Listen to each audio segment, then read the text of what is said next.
Okay, so the next unit is also pretty short, called atoms, molecules, and ions. So I'm just going to very briefly go through what an atom looks like. There's a bajillion videos on YouTube that are like 1 minute that you can look up just to see the structure of an atom. But these are two models that we commonly refer to. And so in an atom, we got, I guess, three important subatomic particles. So the atom is made out of three different smaller things, protons, neutrons, and electrons. Now the middle of the atom is where the protons and the neutrons are. Okay, so the protons and neutrons are in the middle of the atom, and the electrons fly around the nucleus. So the atom is a little bit weird because most of the mass or the weight, if that's easier for you to think about, is in the middle. However, most of the space is on the outside. So I know that a lot of times in pictures and stuff, we draw atoms with electrons flying around in these nice little orbits, right? Like planets going around the sun. But in real life, it's not like that. In reality, the electrons kind of go more like all over the place, kind of crazy. But I mean, you can kind of see why you wouldn't want to draw this or see this because it looks really bad. And so we use this model to demonstrate it. But just remember that electrons fly around the nucleus instead of going around in these nice orbits. So like I said earlier, this nucleus right here is made up of the protons and the neutrons, and the electrons fly around. So again, like I said, this nucleus right here, this is where most of the mass, okay, so most of the weight of the atom is in the nucleus. But since the electrons are constantly flying around, this area where they fly around, this is where most of the volume is, okay? So most of the mass is in the nucleus, but most of the volume, most of the space is taken up by the electrons flying around, okay? And again, these are two different models. This isn't how it exactly is, but just these are easy ways to kind of just think about it. Thanks. Okay. Okay, so we'll go more into details about the atom in just a second, but three subatomic particles, and they all have different electrical charges. Now, by electrical charge, what I mean is if you guys have seen like a magnet before, right? You guys know that one side is positive, one side is negative. Same thing with a battery. You got a positive and negative side. It just means they have opposite electrical energies. So protons are positive and electrons are negative. They just have opposite electrical energies from each other. We'll talk about what that means in a bit, but just remember that they're opposite from one another. And neutrons, they have no electrical charge. Okay. So protons, neutrons, and electrons, they determine different things about the atom. We'll talk first about the element, which is the first thing we'll go into, and then I think we should be able to go over isotopes by the end of the lecture today. Okay, now one thing I do want to mention is that the electrons, they determine the atomic charge, which we'll talk about probably on Friday. But just keep in mind, if an atom is neutral, basically if an atom has no charge, it's going to have the same number of protons as electrons, okay? So if it is neutral, there's no charge on it. That means it has the same number of protons as electrons. Easy way to think about it, if there's 10 protons and it's neutral, it has 10 electrons. If there's a different number, then it's not neutral. There's going to be electrical charge to it. Alrighty, any questions about that? Hopefully not too bad. Okay, so let's talk about the protons. So the number of protons, it determines what elements we are talking about. So if you guys take a look at the periodic table, I want you guys to just pick any random box with an element inside of it, okay? So the periodic table tells us how many protons each element has. All you need to do is look at the number on the top. Okay, so you got your periodic table. I'm going to pick my favorite element. What do you guys think is my favorite element? No, not nitrogen. Not potassium. Not arsenic.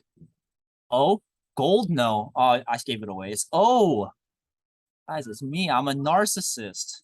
It's O. So if you look at O, the number on the top, this is called the atomic number, okay? And this atomic number tells you the number of protons, okay? So every single element, whatever number is on top, that's going to be the number of protons that it has, okay? So you can pick whatever you want, nitrogen, arsenic, gold, uranium, plutonium, einsteinium, whatever. The number on the top tells you how many protons there are, okay?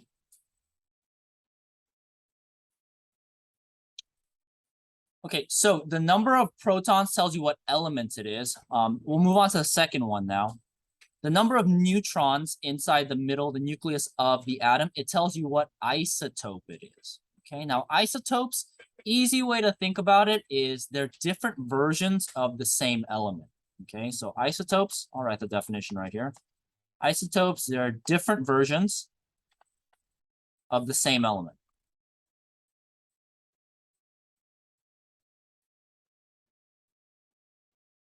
Okay.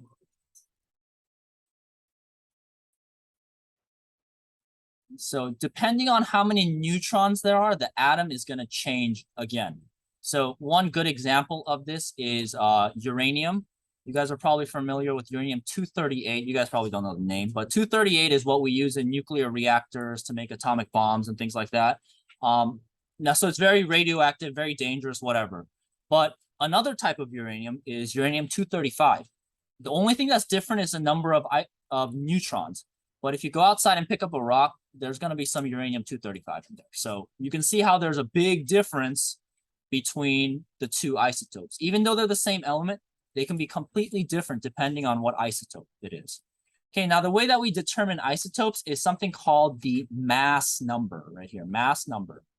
Okay, and we can calculate what the mass number is with a very simple formula. The mass number is equal to the protons plus the neutrons. Okay, so if you add the protons, add the neutrons, you get the mass number. Okay, and so we can symbolize an atom's isotope using this symbol right here. You just write the element of the symbol. So we got carbon, so we do C. We write the atomic number on the bottom left, right? 6, because carbon has a 6 on top of it in the box. And then the mass number goes on the top left, okay? And this notation is what we use for isotopes. There's multiple isotopes of carbon, but this one right here is carbon-12. So if this is a mass number, anyone want to do some quick mental math? How many neutrons does carbon-12 have? Yeah, 6. Good. Just do 12 minus 6. You got 6 neutrons. So carbon-12 is going to have 6 neutrons. If you got carbon-13, how many neutrons will it have? 7. Okay, good. And then you guys kind of get what the pattern is going to be like, right? Got carbon-14 is going to have 8 neutrons. The key thing to remember is as long as it's carbon, it's always going to have 6 protons. Okay, the protons don't change, only the neutrons do for the isotopes. Okay, so there are 3 ways to write the name of an isotope. This is one of them. You put the mass number on top left, atomic number on the bottom left. A lot of times people don't write the atomic number because if it's carbon, you automatically know it's going to be 6 protons. Or you can write the full name, carbon, and then you can write a -12. So all 3 of these ways of writing them, the notations might show up on the AP test, and you're expected to know the information like the protons and the neutrons based on the names, and it could show up all 3 ways. Okay. Any questions about that?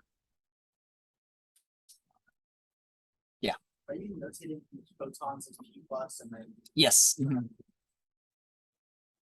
I should have clarified that. My fault.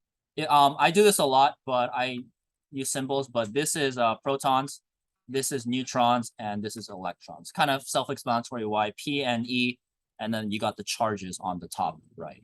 Yeah, sorry, I should have clarified that. My fault. Okay, let's do some practice problems. I'll give you guys like 3 minutes to try this out. I want you guys to do 2.1 and 2.2. You can work with the person next to you. If this one is kind of hard to see, it's going to be 197 Hg. But for 2.1, I want you guys to find out how many protons, neutrons, and electrons there are. I do want to mention that this atom is neutral. Okay. And I want you to do 2.2. I want you to write all 3 notations we just learned for a neutral atom that has 92 protons and 143 neutrons. Protons and neutrons. Okay, so I'll give you guys about 3 minutes to try that out, and I'll go over the answer in about 3 minutes. All right, guys, if you guys are finishing up, please feel free to finish up, and then you can check your answers, but I'm going to start going over it for the sake of time. So for the first one, protons should be pretty simple. It's Hg. How many protons does mercury have? Yeah, 80. Super simple. You just look at the number on top of the box, right? We said that it's neutral, so that means it's going to have the same number of electrons. And then for the neutrons, very simple. You just need to subtract the protons from the mass number. 197 minus 80 should give you 117. Okay. Any questions about that one? Yes. Yeah, so usually I'm going to tell you, for now, you can just kind of assume it, but towards the end of the unit, I'm going to start talking about charges, and then that's how you'll be able to calculate it. Yeah, great question, though. Yeah, you'll get a formula for it. Any other questions? All righty. You guys look so much more depressed than when you guys walked in. It's like so quiet. All right. Nobody's smiling at me. Everyone's just like, anyway, I could live with that. Okay, so 2.2, 92 protons. What element is that? Yeah, uranium. Good. So you can either write the full name or just and then or just write the symbol. And then it has 143 neutrons, so you need to find the mass number. So you just add them together and you should get 235. So 92 plus 143, 235. So the first notation, and it doesn't matter which order you gave it to me in, as long as you got all three. So you can do uranium 235. You can do 235 on the top left of you, or you can do the other one, the extra one with 235, 92. These are the three notations that we learned about. Okay, and again, it doesn't matter what order you gave it to me in as long as you got all three. And the key thing is you are able to understand what the three of them mean depending on what's given to you on the test. Okay. All right. Any questions about isotopes and stuff? We'll come back to it in a sec. Okay, so on the periodic table inside the boxes, you got one more number in there, the number on the very bottom, and the number on the bottom of the box is something called the atomic weight. Now, this goes by different names. So I'll give you a couple of the names that it might refer to this number. Atomic weight is one of them. You guys might have heard of molar mass if you took chemistry before. It also goes by atomic mass. Okay. Very confusing names because there's atomic mass, mass number, things like that. They also talk about it, AMU, atomic mass unit. So a lot of different names for it, depending on what application we're using it for. But those are some of the more common names you might hear for that number on the bottom. Okay. Okay, but regardless of what the name is, the number only represents one thing. And the number down here basically just represents the average atomic mass of each element based on their relative abundances. That makes a lot of sense, right? Not at all. So, okay, so what that basically means is, let's say that you go out into the wild and you find a piece of potassium, okay? So this is gonna be you, and then you're gonna find a piece of potassium, okay? It's amazing, potassium. You won't find potassium, it's too reactive. It blows up when it touches water. Okay, so you got potassium, okay? Now, this potassium is made out of different potassium atoms, right? You pick up a piece of potassium, it's made out of billions and trillions of potassium atoms. Okay, but the thing is, inside of that piece of potassium, it's not just made out of one type of potassium, right? We talked about isotopes just now, right? So there are different isotopes of potassium when you find a piece of potassium. So there could be potassium 39, you could have potassium 40, you could have potassium 41, right? You kind of get the gist, right? So every single element, when you find it in the wild, in nature, there's all these different isotopes that make up that compound, that sample. And so since there's different isotopes, every single isotope weighs a little bit different because it has a different number of neutrons in the middle, right? And so what this number is right here is it takes the average of what's found in nature, and then it averages it out to get this number on the bottom, okay? So a bunch of nerds, scientists, just did a bunch of tests to figure out what percentage of a piece of potassium, what percentage is 39, what percentage is 40, what percentage is 41, and they kind of averaged it out in order to get this number on the bottom. Does that make sense? Hopefully it does, because you're going to have to do those calculations right now. Okay. But I'll teach you the formula. It's actually pretty simple.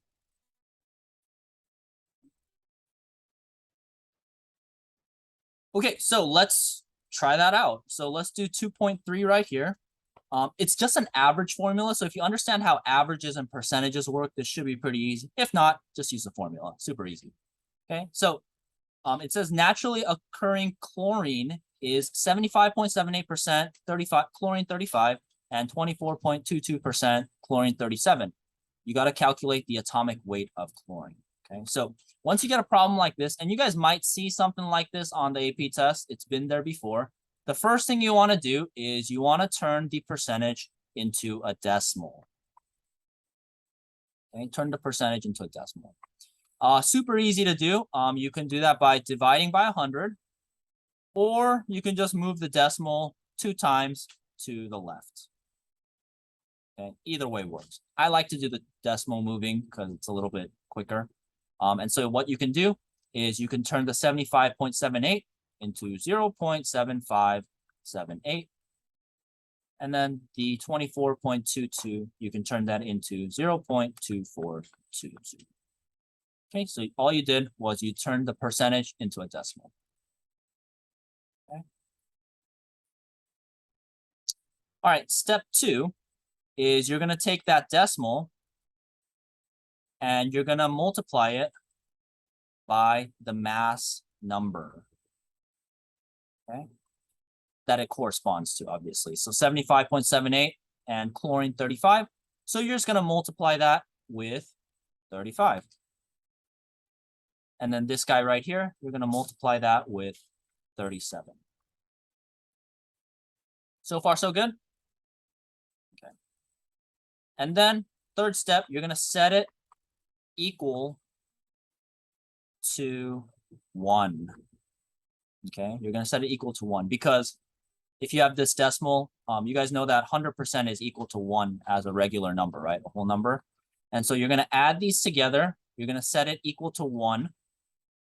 And then you're going to multiply that by the value that you're looking for.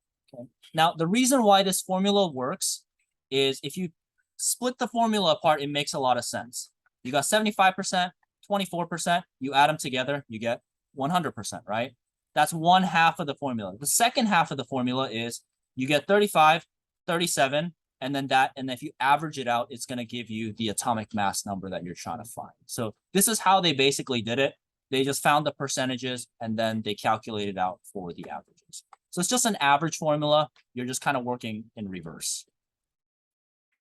Okay, so let's do the calculation together and then I'll have you guys try one on your own.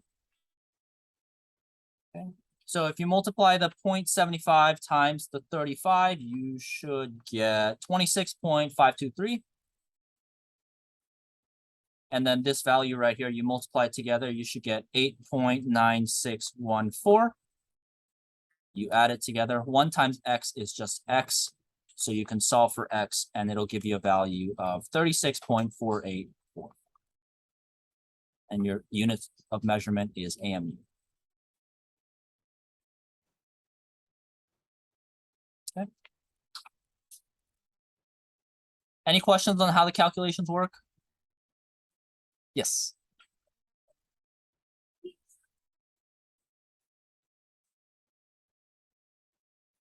Mm-hmm.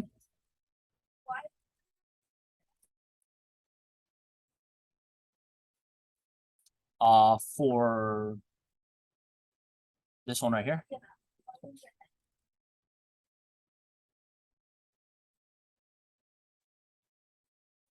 Oh, this is just solved out for you. Yeah. I mean, you could just do this and solve it out and you'll get the same value because it's 1 times x, but yeah. That makes sense? Atomic mass unit. I know, too many acronyms. They all sound the same too. All right, do you guys think you could try one on your own? No? Okay, so I will give you guys 3 minutes. You can work with the person next to you. Try 2.4. Same process, except this time there are 3, but it's okay. You can just add 1/3 value to the end. So you got 3 isotopes of silicon, silicon 28, 29, and 30 with different percentages. So calculate the atomic weight. So I'll give you guys about 3 minutes to try that out. Check with the person next to you. And then after that, we'll go over the answer. And I think we have one last thing, and then I'll get you guys going for the day. Okay, so 2.4, I'm going to just plug in the formula, and you should be able to, or actually you should have shown your work. So it should be similar to what you get. So you got the 92.23. We can turn that into 0.9223 times the mass number 28 plus 0.0468 times the mass number 29 plus what's up, Tommy? 0.0309 times the mass number 30. Okay. And then you can set that equal to X, or you can just solve it out, and you should get a mass value of 28.1086 AMU. Any questions about that? Easy peasy? Show. Alrighty, let's go on to the last thing. So this is the theoretical stuff. So in real life, the way that we use isotopes is we use a method called mass spectrometry. Okay, it's kind of a mouthful. Okay, but basically what mass spectrometry does is you get that. So this is going to be you found your piece of, let's say not potassium, let's say selenium. Okay, so you get a piece of selenium, and then you put it into a machine. We'll call it the mass spectrometer. Okay, so you put it in, and what happens is the mass spectrometer will tell you what percentage of that sample is made out of each isotope. So basically it tells you what percentage of that sample is whatever isotope. Okay, it just lets you know what the isotope percentage in that sample is. Does that make sense? I think I said isotope like 5 times in that sentence. Okay, but that's what it does. That's the summary of this long paragraph right here. Okay, so when you put your sample into the mass spectrometer, it puts out a little graph called the mass spectra. Okay, and this is what a mass spectra looks like. Okay, I'm going to zoom out a little bit. Okay, but the mass spectra, it looks kind of complicated, but it's actually very easy to read. So if you look on the y-axis, it tells you the relative abundance. That's a fancy way of saying percentage.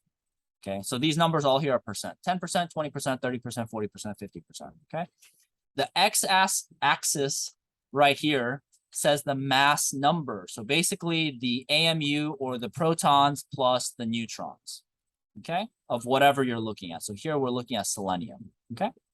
So far, so good? Okay, so let's try 2.5, okay? So if you take a look at this mass spectra, how many isotopes of selenium did it detect? Yeah, 5. How do you know that it's 5? Yeah, 5 bars, right? There's selenium 74, 76, 77, 78, 80. Yeah, I'm not trying to trick you guys. Super simple to read these mass spectra. Got to enunciate really hard because I don't want to say a bad word. Okay, so there's 5 isotopes. So I will write 5. There are 5 isotopes. Okay, so out of these 5 isotopes, which one is the most abundant? Which one is the most in there? Yeah, selenium 80, perfect. So selenium 80. And you know that because it's over 50%, right? The other ones are like hovering 25, 74 is like barely on there. It's like 2.5% or something like that. But that's how you read a mass spectrum, very easy. I'm gonna skip number 2.6 because it's just about neutrons. All you gotta do is take the mass number, and then it's protons plus neutrons. That should be pretty easy to find, right? So you just use selenium 80. Okay, last thing we're going to do for today is I'm going to teach you guys how to draw your own mass spectra. It's on your assignment, and it's come out in the AP test FRQ before. So I wanted to go over it just in case you guys encounter it. But it's super easy. All you guys got to do is make sure you remember what the x-axis and the y-axis is, and then you'll be able to create your own mass spectra, okay? So let's go to 2.7, and then let's do a mass spectra. So you're going to draw the mass spectra for rubidium, and there are only 2 isotopes. So if there are only 2 isotopes, how many lines are you drawing? Yes, exactly. So there's 2 isotopes, so that means there are going to be 2 bars or 2 lines. Okay, so y-axis, you're going to put the percentage, and you can just write percent. The x-axis, we're going to put the AMU. You could also put the mass number, whatever you want, but I'll put AMU.